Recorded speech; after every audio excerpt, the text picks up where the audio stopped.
अस्सलाम वालेकुम dear students, class 10th हम पढ़ रहे हैं डेमोक्रेटिक पॉलिटिक्स का 7वां चैप्टर आउटकम्स ऑफ डेमोक्रेसी, जिसमें हमने अब तक पढ़ा डेमोक्रेसी दो तरह की होती है, direct democracy and indirect democracy.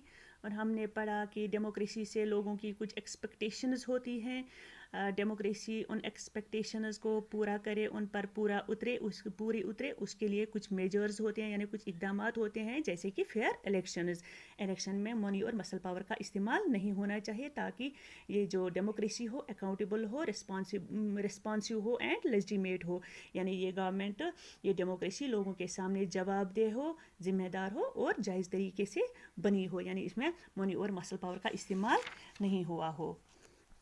और आज का जो हमारा टॉपिक है वो है आउटकम्स ऑफ डेमोक्रेसी, यानी एक्चुअल में ये जो डेमोक्रेसी है, क्या ये लोगों की उम्मीदों पर पूरी उतरती है, लोगों की एक्सपेक्टेशंस को पूरा करती है या नहीं करती है। तो यहाँ पर हम किसी एक मुल्क की मिसाल नहीं लेंगे, बहुत सारे ऐसे ममालिक हैं जहाँ पर डेमोक्रेटिक रूल है। तो अगर हम हिंदुस्तान को देखें तो India is one of the biggest democracies in the world.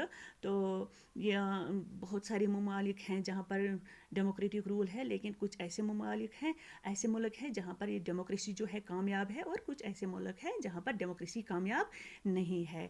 तो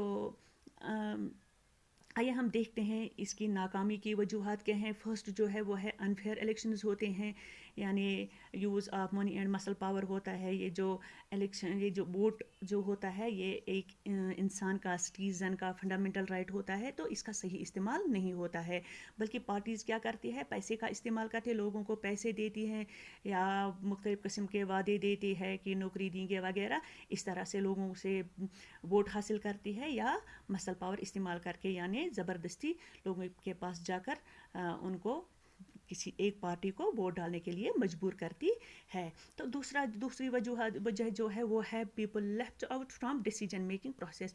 लोगों को जो डिसीजन प्रोसेस होता है मुल्क में, गवर्नमेंट में, उसमें हिस्सा लेने का मौका नहीं मिलता है।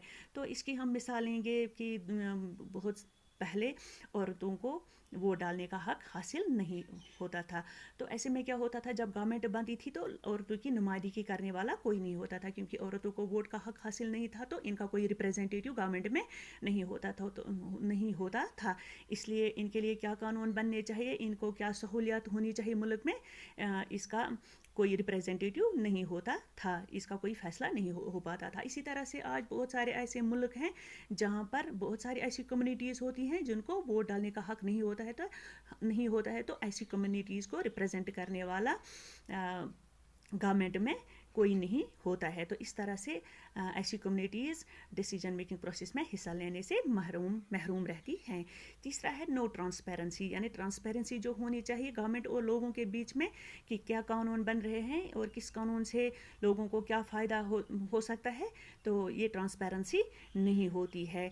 अगर हम हिंदुस्तान की बात करें, हिंदुस्तान में 2005 में एक एक्ट बना जिसको RTI कहते हैं, जिसके तहत लोग जो हैं गवर्नमेंट पर नज़र गुजर रख सकते हैं, गवर्नमेंट के कामों पर, और उनके बारे में मालूमात भी हासिल कर सकते हैं कि किस काम से क्या फ़ायदा होगा। तो ऐसा दूसरे ममालिक में मौजूद नहीं होता, ऐसा कानून दूसरे ममालिक में नहीं होते हैं। तो चौथा है डिमांड्स ऑफ मेजॉरिटी इग्नोर्ड, यानी मेजॉरिटी पार्ट में यहाँ पर मेजॉरिटी और माइनॉरिटी की बात नहीं है, बल्कि बहुत सारे ऐसे मुल्क हैं जहाँ पर मेजॉरिटी पुअर लोगों की होती है, यानी गरीब लोगों की होती है, तो उनकी जो डिमांड्स होती हैं उनको पूरा नहीं किया जाता है, बल्कि किनकी डिमांड्स पूरी होती हैं, जो अमीर लोग होते हैं, इन्फ्लुएंशियल लोग होते हैं, उनकी डिमांड्स पूरी होती हैं। ये भी एक वजह है, ये भी एक फॉल्ट है। पांचवा है करप्शन की अगर हम बात करें तो जहाँ पर डेमोक्रेसी होती है तो ये ज़रूरी है, वहाँ पर करप्शन ज़रूर होता है, चाहे छोटी ऑफिस से लेकर बड़े ऑफिस तक, कोई भी काम करप्शन के बगैर नहीं होता है। फिर भी ये सारे फॉल्ट्स होने के बावजूद स्कॉलर्स कहते हैं, लोग कहते हैं कि democracy is a legitimate government. Democracy जो है वो जायज़ तरीका है हुकूमत का, क्योंकि ये पीपल्स ओन होती है, यानी यहाँ पर जो रिप्रेजेंटेटिव्स होते हैं वो लोग खुद चुनते हैं वोट देकर, चाहे किसी भी तरीके से। ये डिक्टेटरशिप से बेहतर है। ये था आज का टॉपिक। इंशाल्लाह अगले क्लास में फिर मिलेंगे, तब तक के लिए अल्लाह हाफ़िज़।